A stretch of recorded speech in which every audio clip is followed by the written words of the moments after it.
So ಯುದ್ಧ ಅಲ್ಲದೆ ಇರೋ ಕಾರಣಗಳನ್ನ ನೋಡೋದಾದ್ರೆ ಸರ್ ಯಾವ್ಯಾವ? ಯುದ್ಧ ಅಲ್ಲದೆ ಇರೋ ಕಾರಣಗಳಂತಂದ್ರೆ ಜಿಯೋ ಪಾಲಿಟಿಕ್ಸ್ ಅಂತ ಹೇಳ್ತೀವಿ, ಭೌಗೋಳಿಕವಾಗಿ ಇರುವಂತಹ ಪರಿಸ್ಥಿತಿಗಳು.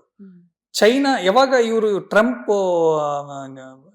ಅಮೆರಿಕಾನೇ ಗ್ರೇಟ್ ಅಮೆರಿಕ ಮಾಡಬೇಕು, ಸುಂಕಾಸ್ತ್ರ ಆಗ್ಬೇಕು, ಎಲ್ಲರೂ 200% 300% ಮಾಡಬೇಕು ಅಂದ ತಕ್ಷಣ ಏನ್ ಮಾಡಿದ್ರು, ಅವರ ಹೂಡಿಕೆಗಳನ್ನ ಜಪಾನ್ ಮತ್ತು ಚೈನಾ ಅತಿ ಹೆಚ್ಚು ಹೂಡಿಕೆ ಇದೆ, ಕೊರಿಯಾದ ಹೂಡಿಕೆಗಳಿದೆ ಅಮೆರಿಕದಲ್ಲಿ.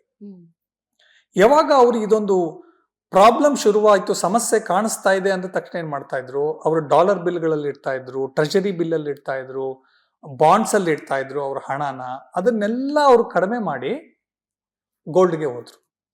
ಈಗ ನಾನು ಇನ್ನೊಂದು ವಿಚಾರ ಹೇಳಿದೆ, ನಾವು ಡಾಲರ್ಗೆ ಜಾಸ್ತಿ ದುಡ್ಡು ಕೊಡ್ತಾ ಇದ್ವಿ, ಆದ್ರೆ ಬೇರೆ ದೇಶಗಳಿಗೆ ಹೋಲಿಕೆ ಮಾಡಿದಾಗ ಡಾಲರ್ ಬೆಲೆ ಕುಸಿತಾ ಇದೆ, ನಮಗೆ ಏರ್ತಾ ಇದೆ, ಡಾಲರ್ ಬೆಲೆ ಕುಸಿತಾ ಇದೆ.